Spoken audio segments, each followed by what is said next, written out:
오늘은 보고 듣고 깨달아 돌아오면, 보고 듣고 깨달아 돌아오면, 이 제목으로 하나님 말씀 전하겠습니다. 우리가 하나님께 드리는 예배는 예배의 부름, call to worship으로부터 시작됩니다. 주일 예배, 금요 찬양 예배, 구역 예배, 가정 예배 등 모든 예배의 시작은 예배의 부름이 그 출발점이에요. 이 예배의 부름이 중요한 것은 그 부름의 주체가 하나님이시기 때문입니다.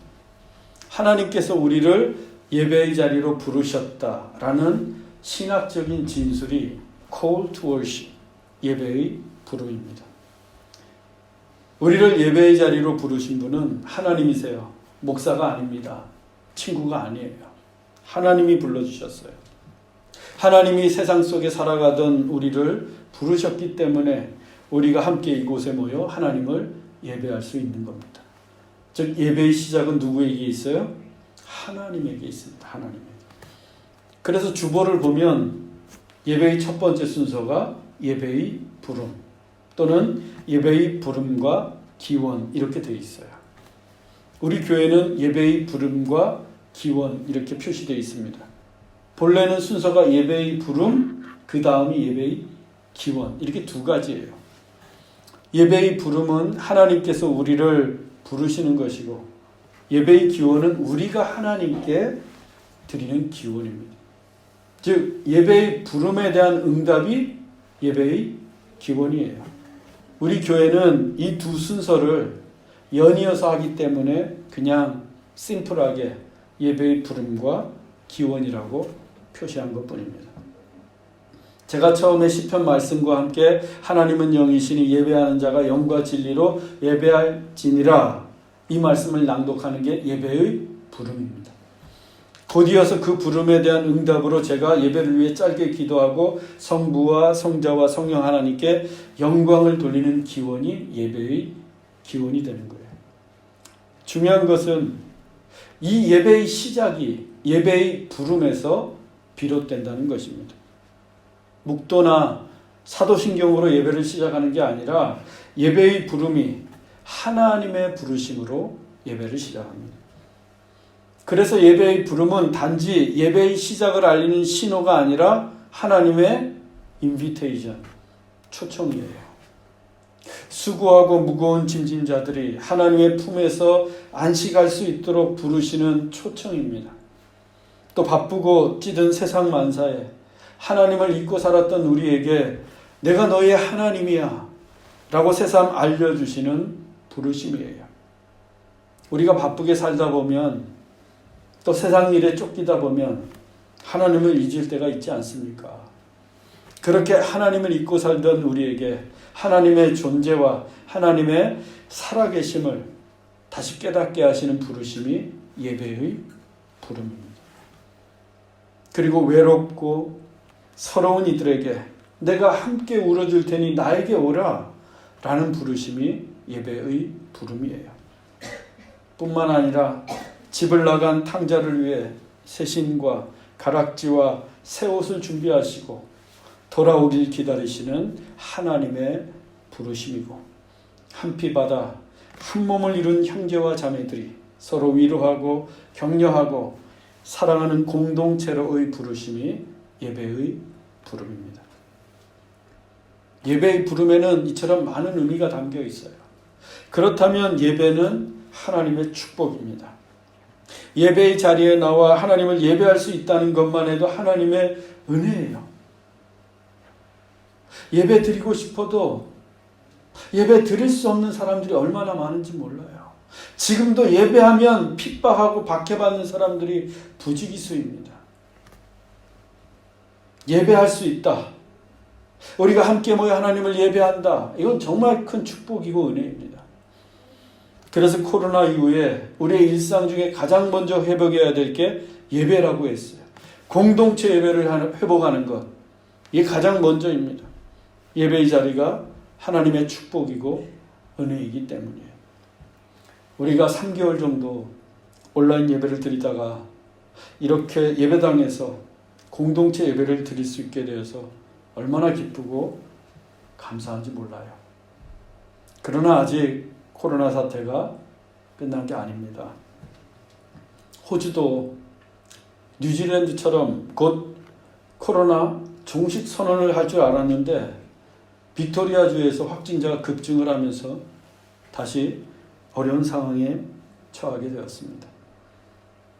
그동안 사망자가 한 명도 없었고 100일 동안 확진자가 전혀 없었던 유일한 국가 베트남마저도 최근에 다낭에서 수십 명의 확진자가 발생을 했고 사망자까지 나오게 됐어요. 그래서 일각에서는 코로나 바이러스 백신이 나올 때까지는 코로나 사태의 종식을 장담할 수 없다고 합니다. 그러니까 지금과 같은 상황이 더 오래도록 지속될 수 있다는 거예요. 그래서 드리는 말씀인데요. 일상생활에서 정부가 제시한 안전수칙 잘 지키시기 바랍니다. 위생관리도 철저하게 하시고 건강에 각별히 유의하십시오. 또 교회는 3개월 만에 겨우 현장 예배로 복귀했습니다. 아직 회중 찬송도 할 수가 없고 사회적 거리 두기도 해야 하고 마스크를 착용해야 하는 등 불편한 일이 많지만 그래도 공동체 예배를 드릴 수 있다는 게 감사한 일이에요. 그래서 정부와 교단에서 정한 예배 안전 수칙을 지키는 일에 우리가 최대한 협조를 해야 합니다. 어렵게 복귀한 현장 예배인데 우리의 안전 불감증으로 예배당 문이 다시 닫히게 된다면 얼마나 안타까운 일이겠어요. 때문에 코로나 바이러스를 너무 두려워할 필요도 없지만 또 너무 담대해서도 안 돼요. 안전수칙만 잘 지키면 됩니다. 우리가 안전수칙을 잘 지켜나간다면 일상에서도 건강할 수 있고 교회에서도 예배할 수 있습니다. 저는 여러분 모두가 이 어려운 때에 건강하시고 또 이렇게 매 주일마다 얼굴을 보며 예배할 수 있기를 간절히 원합니다. 예배의 시작은 예배의 부름에서 비롯된다고 했습니다. 또 그 부르심은 하나님의 축복이고 은혜라고 했어요. 하나님이 우리를 축복하시고 우리에게 은혜를 주시기 위해 예배의 자리로 초청하시는 거예요. 그런데 그 부르심에 모두가 예스 하고 순종하는 것은 아닙니다. 예배의 부름을 받고 모두가 예배의 자리로 나오는 게 아니에요. 그 중에는 예배의 부름에 불순종하고 하나님의 초청은 NO 하고 거부하는 이들도 있습니다. 믿음도 마찬가지입니다. 우리는 믿음으로 구원받습니다. 믿음으로 천국도 가고 믿음으로 영생도 얻습니다. 그런데 복음이 전해질 때 믿는 자들이 있는가 하면 믿지 않는 이들도 있습니다. 예수님을 믿고 구원과 영생의 기쁨을 누리는 자가 있는가 하면 끝까지 믿지 못해서 영원한 멸망에 이르는 자들도 있습니다. 오늘의 본문도 이 두 부류의 사람을 보여줍니다. 본문 23절입니다. 그들이 날짜를 정하고 그가 유숙하는 집에 많이 오니 바울이 아침부터 저녁까지 강론하여 하나님의 나라를 증언하고 모세의 율법과 선지자의 말을 가지고 예수에 대하여 권하더라. 바울이 유숙하는 셋집에 많은 유대인들이 찾아왔습니다. 바울은 아침부터 저녁까지 그들에게 말씀을 강론했습니다. 주제는 하나님의 나라와 예수 그리스도였어요. 바벨론 제국, 페르시아 제국, 로마 제국 등의 연이어 나라를 빼앗기고 압제를 받아온 유대인들은 오랫동안 하나님 나라의 회복과 메시아를 기다려왔습니다.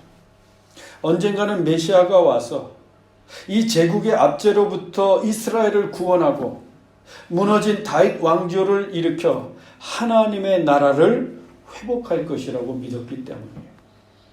그리고 그것이 하나님의 약속이었습니다. 그래서 하나님 나라와 메시아의 도래는 그야말로 유대인들의 최고의 관심사였어요. 그런데 바울도 셋집에 모인 유대인들에게 그들의 최고 관심사인 하나님의 나라와 메시아를 강론했습니다. 물론 바울이 강론한 메시아는 예수님이었어요. 바울은 유대인들이 익히 알고 있는 모세의 율법과 선지자의 말씀을 가지고 예수님이 메시아이심을 전했습니다. 모세의 율법과 선지자의 말씀은 구약 성경을 가리킵니다. 이 구약 성경에는 그리스도에 대한 예언으로 가득해요. 바울은 구약에 예언된 말씀을 인용하면서 예수님께서 바로 유대인들이 오랫동안 기다려온 메시아, 즉 구원자이시고 그 예수님을 통해서 하나님의 나라가 임했음을 아침부터 저녁 때까지 강론했던 것입니다. 바울이 이른 아침부터 저녁 늦게까지 강론을 했다면, 그것도 주제가 달랑 하나님 나라와 예수님 뿐이었다면 바울이 얼마나 자세하게 설명을 했겠어요. 또 유대인들의 최고 관심사가 하나님 나라와 메시아인데 유대인들이 그 긴 시간 동안 입 다물고 가만히 있었겠습니까? 보나마나 수많은 질문들을 쏟아냈을 거예요. 더욱이 그들이 기다려온 메시아가 십자가에 못 박혀 죽은 예수라고 전했으니 얼마나 의아해하며 궁금해했겠습니까? 바울이 그 질문들에 답을 하면서 하나님의 나라와 예수님에 대해 성경적으로 또 더욱더 논리적으로 그들이 충분히 이해할 수 있도록 설명을 했을 것입니다. 바울은 히브리인 중에 히브리인이라고 할 만큼 이스라엘 역사에 정통했고, 또 바리새인 중에 바리새인이라 할 만큼 율법을 중시 여기지 않았습니까? 또한 구약 성경에 관한 한 최고의 학교인 가말리엘 문화에서 수학했던 터라 율법과 선지자의 말씀에 누구보다 능통했습니다. 그래서 구약 성경을 가지고 구약 성경에 대한 선지식을 갖고 있던 유대인들에게 하나님의 나라와 예수님을 강론하는 것은 바울에게는 너무도 쉬운 일이었어요. 이미 다 알고 있는데 구약 말씀을. 그들에게 하나님 나라와 예수님을 전하는 거 정말 쉬웠습니다. 아무런 성경 지식이 없는 이방인들에게 복음을 전하는 것과는 비교할 수 없을 만큼 쉬운 일이에요. 다 아는 내용이니까. 모세율법과 선지자의 말씀. 그런데 결과가 어떻습니까? 본문 24절로 25절입니다. 그 말을 믿는 사람도 있고 믿지 아니하는 사람도 있어 서로 맞지 아니하여 흩어질 때 바울이 한 말로 이르되 성령이 선지자 이사야를 통하여 너희 조상들에게 말씀하신 것이 옳도다. 셋집에 온 유대인들 중에 바울이 전한 복음을 믿는 사람들이 생겨났습니다. 하지만 믿지 않는 사람들도 있었어요. 이 때문에 그들이 서로 맞지 않았고 결국 흩어지게 되었습니다. 믿음 때문에 서로 맞지 않았고 흩어졌어요. 특히 우리말 흩어질 때로 번역된 헬라어 아폴리오는 서로 갈라서서 완전히 결별하는 것을 뜻합니다. 그냥 빠이빠이하고 흩어진 게 아니라 서로 갈라서서 완전히 결별했어요. 부부가 이혼할 때도 이 아폴리온이란 단어를 씁니다. 그렇게 갈라선 거예요. 그런데 그들은 모두 한 핏줄을 지닌 유대인들이었습니다. 또 그들은 모두 바울의 사상이 궁금해서 함께 바울의 셋집을 찾아왔어요. 그리고 바울로부터 똑같은 메시지를 전해 들었습니다. 그들은 같은 공간에 있었고 같은 시간을 보냈어요. 즉 그들은 바울로부터 복음을 듣기 전에는 하나였어요. 하나의 무리였습니다. 그런데 바울이 전한 복음이 그들의 틈을 갈라놓았어요. 그 틈새로 믿음이 파고 들어가더니 그들은 서로 맞지 않았다는 것을 알게 되었고 그 믿음으로 그들은 아폴리온 완전히 결별하게 되었습니다. 이것은 분열이 아니에요. 성령의 역사입니다. 믿음의 사람을 믿지 않는 사람들과 구별되게 하시는 성령의 역사입니다. 믿음의 사람은 믿지 않는 사람들과 맞을 수가 없어요. 신앙의 사람은 불신앙의 사람과 맞지 않습니다. 왜? 삶의 목적과 살아가는 방식이 완전히 다르기 때문이에요. 믿음의 사람은 삶의 목적이 언제나 하나님의 나라와 예수 그리스도에게 있습니다. 우리의 삶의 목적은 다른 데 있지 않아요. 하나님의 나라와 예수 그리스도에게 있습니다. 이를 위해서 하나님을 예배하고 교회를 섬기고 성도와 교제를 나누고 선교와 구제의 힘을 쏟는 거예요. 믿지 않는 사람들의 삶의 방식과는 완전히 다르잖아요. 그들의 삶의 모습에서는 찾아볼 수가 없습니다. 사도행전이 보여주는 성도들의 모습이 다 그런 모습 아니었습니까? 그들은 성전에 모이기를 힘썼어요. 또 하나님을 예배하며 사도들의 가르침을 받았습니다. 물건을 서로 통용하면서 각 사람의 필요를 따라 나누었고 가난한 이들을 구제했습니다. 그리고 세상에 예수님을 전하면서 예수님의 증인으로 살았어요.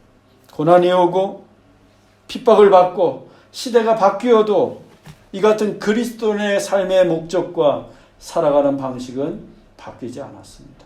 2000년 전이나 지금이나 똑같아요. 하지만 믿지 않는 사람들은 어떻습니까? 그들의 삶의 목적은 오로지 자기 자신이에요. 자기 자신. 삶의 방식도 자신의 욕망을 이루고 자기 이속을 챙기기 위해 수단과 방법을 가리지 않습니다. 자기의 성공을 위해서라면 우상도 섬기고 점도 치고 미신도 따라요. 그러니 어떻게 예수 믿는 사람과 맞을 수가 있어요? 맞지 않습니다. 기독교와 유대교는 엄연히 다릅니다. 똑같은 구약 성경을 가지고 있지만 엄연히 달라요. 예수를 십자가에 못 박아 죽인 유대교인과 그 예수를 메시아로 믿는 그리스도인이 어떻게 맞을 수가 있겠습니까? 아폴리온. 결별할 수밖에 없어요. 결정적인 순간에는. 우리도 마찬가지입니다. 예수 믿기 전에 만났던 사람들을 예수 믿고 난 후에도 잘 만나게 되던가요? 믿음이 없을 때 행하던 옛 습관들을 믿음이 깊어지고 난 후에도 여전히 행하고 있습니까? 그렇지 않아요. 왜? 맞지 않기 때문에. 예수 믿기 전에 만났던 사람들 만날 수 있어요. 그러나 맞지 않아요. 그들과 하나가 될 수 없습니다. 믿음이 없기 때문에. 성령께서 우리를 언제나 거룩하게 구별되게 역사하십니다. 그런데 아직도 예수 믿기 전과 예수 믿고 난 후의 삶이 구별되지 않는다? 여전히 옛 습관을 끊지 못하고 남몰래 행하고 있다. 여전히 누군가를 미워하고 내 안에 분노가 사라지지 않는다. 아직도 예수 믿기 전에 받았던 상처 때문에 괴로워하고 있다. 그래서 날마다 그 때문에 죄책감만 늘어가고 있다. 여러분, 이 같은 과거의 옛 삶과 지금의 우리는 결코 맞지 않아요. 예수 믿기 전에 나와 예수 믿고 난 후에 나는 맞을 수가 없습니다. 아폴리온. 완전히 결별해야 돼요. 예수 믿기 전에 나와 헤어져야 합니다. 이별해야 돼요. 과거의 나의 죄, 욕망, 옛 습관, 분노, 상처 헤어져야 돼요. 이전 것은 지나갔으니 보라 새 것이 되었도다. 그것이 참되게 믿는 것입니다. 또 그래야만 죄책감에서 자유할 수 있고 상처에서 자유할 수 있고 매인 거에서 자유할 수 있고 이 세상과 거룩하게 구별될 수 있습니다. 여러분, 아직도 해결되지 못한 과거가 있습니까? 아폴리온, 오늘 이 시간 완전히 결별하십시오.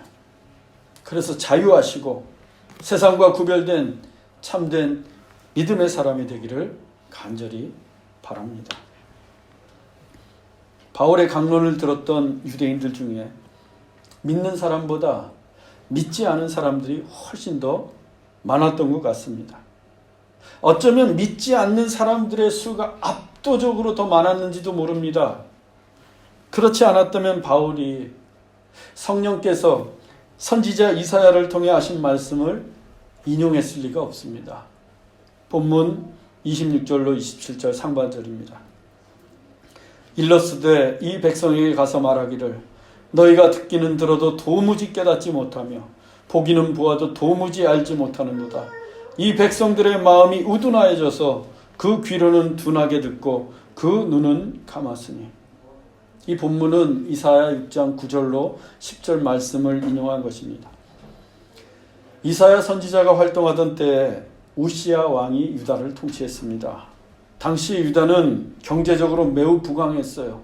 그리고 정치, 외교적으로도 초강대국이었습니다. 부유했고 강한 나라였어요. 그런데 영적으로는 이루 말할 수 없이 타락했습니다. 그들은 그들의 부와 힘으로 스스로 교만해졌으며 하나님을 만홀히 여겼어요.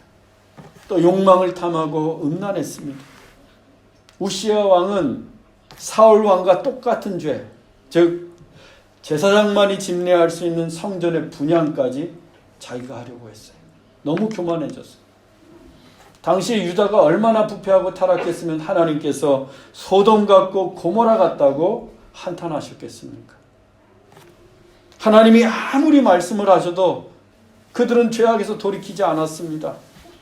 선지자들이 아무리 하나님의 말씀을 전해도 소용이 없습니다. 듣기는 들어도 깨닫지 못했고 보기는 보아도 알지 못했기 때문입니다.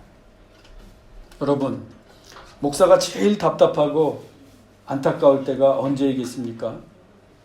제가 언제 제일 답답할 것 같아요? 아무리 설교해도 성도들이 듣지 않을 때예요.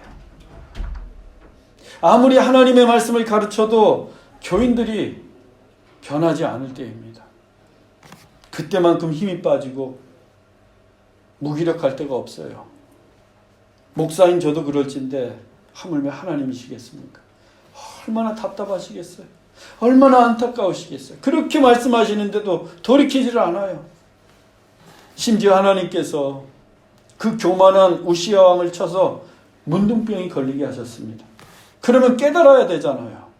하나님이 진노하셨구나. 그런데도 그들은 하나님 말씀에 귀를 닫고 눈을 감아버렸어요.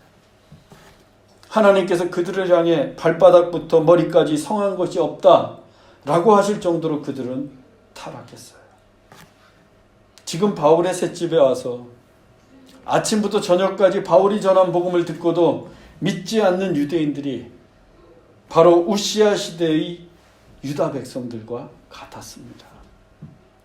천하의 사도 바울이 하루 온종일 복음을 전해도 그들은 귀를 닫고 눈을 감았어요.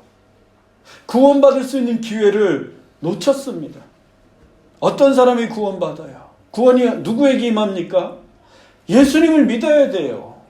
예수님을 믿는 사람이 구원받을 수 있습니다. 그런데 그 믿음이 복음, 즉 하나님의 말씀과 직결되어 있어요. 본문 27절 하반절입니다. 이는 눈으로 보고 귀로 듣고 마음으로 깨달아 돌아오면 내가 고쳐줄까 함이라 하였습니다.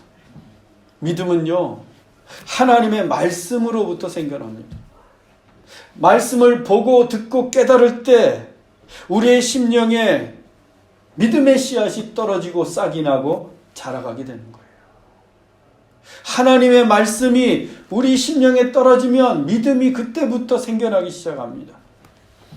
그리고 그 말씀으로 우리가 돌아갈 때, 그 말씀을 가지고 죄의 길에서 돌이킬 때 하나님께서 우리를 고쳐주세요. 즉 우리를 구원해 주십니다. 그래서 성경을 읽는 거 중요해요, 여러분. 우리의 눈으로 하나님의 기록된 말씀인 성경을 읽어야 합니다. 또 설교도 잘 들어야 합니다. 우리의 귀로 이 강단에서 선포되는 하나님의 말씀을 들어야 돼요. 그런데 아무 생각 없이 그냥 때우는 식으로 보고 듣고 그러는 게 아니라 그 말씀을 깨달아야 돼요. 내가 보고 있는 말씀이, 내가 듣고 있는 설교가 어떤 의미인지를 깨달아야 합니다. 그 말씀이 지금 나에게 무엇을 요구하고 있는지 깨달아서 알아야 돼요. 그리고 그 말씀 앞에 우리의 삶을 돌이켜야 됩니다. 그 말씀대로 살아야 돼요. 그때 하나님께서 우리의 삶을 고쳐주십니다. 우리가 하나님의 말씀을 믿고 그 말씀대로 살려고 몸부림을 치면 하나님께서 용서해 주시고 치유해 주시고 우리를 새롭게 하세요. 내 고집대로 살면 절대로 받을 수 없는 하나님의 은혜와 축복을 말씀 가운데 부어주십니다. 여러분, 하나님의 말씀대로 한번 살아보세요. 세상의 법이 아니라 하나님의 법대로 한번 살아보세요. 일주일만, 아니 단 하루만이라도 온전히 하나님의 말씀대로 살아보세요. 그리고 하나님이 우리를 어떻게 고치시는지, 하나님이 어떤 은혜와 축복을 부어주시는지 한번 경험해 보세요. 그 경험이 단 하루만의 경험일지라도 우리의 삶을 놀랍도록 새롭게 할 것입니다. 그 경험을 통해 성령의 새바람이 여러분의 삶 전 영역에 불어올 것입니다. 저는 여러분들이 다 그 경험과 은혜를 누리길 원합니다. 그런데 바울이 아침부터 저녁 늦게까지 열정적으로 복음을 전했는데도 여전히 믿지 않는 유대인들이 있었습니다. 그것도 아주 많았어요. 이것도 쉽지가 않아.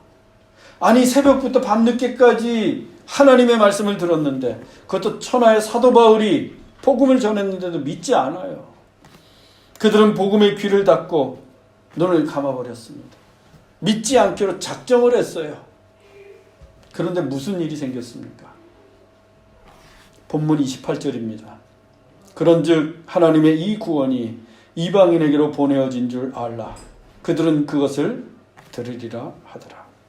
하나님의 구원이 유대인들을 떠나 이방인에게로 넘어갔습니다. 유대인은 보통 민족이 아닙니다. 하나님의 선민, 하나님이 특별히 선택하신 민족이지 않습니까? 하나님이 믿음의 조상으로 부르신 아브라함도, 홍해를 가든 영웅 모세도, 하나님과 마음이 합한 다윗도 모두 유대인이었어요. 베드로를 비롯한 12사도, 그리고 사도 바울도 유대인 중에 유대인이었습니다. 또한 구원자로 오신 예수님마저도 유대인이셨어요. 그러니 유대인들이 하나님에게 얼마나 특별한 민족입니까? 하나님은 제일 먼저 그들에게 하나님이 되어주셨어요. 또 유대인들은 제일 먼저 하나님의 백성이 되었습니다. 그런데 그 유대인들이 복음을 거부하고 예수님을 믿지 않았습니다. 듣기는 들어도 깨닫지 못했고 보기는 보아도 알지 못했어요. 그러자 어떻게 되었습니까?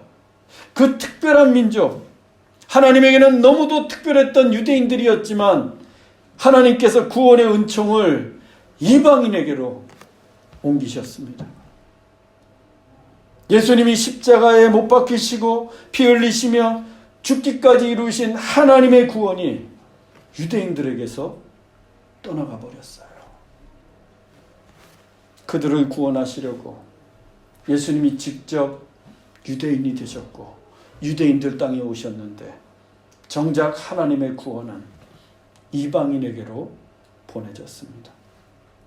그것도 유대인들이 그토록 혐오하고 지옥의 땔감으로 여기던 이방인들에게 하나님의 구원이 임했습니다.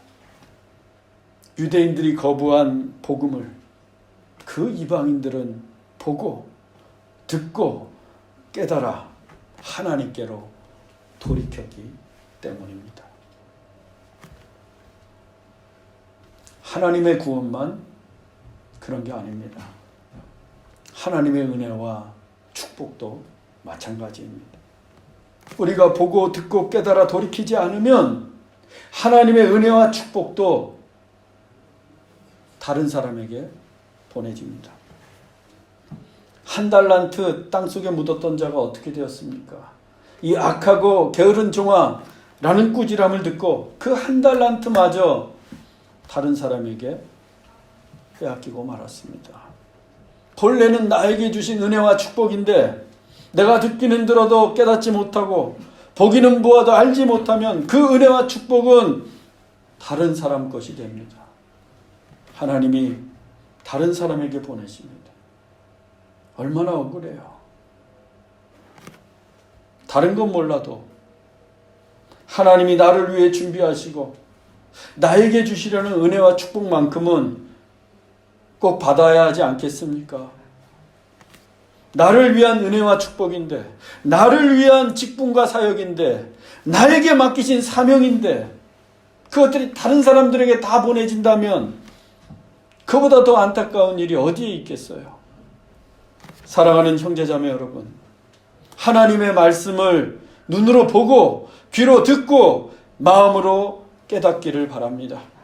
그리고 그 말씀 앞에 우리의 삶을 돌이키십시다.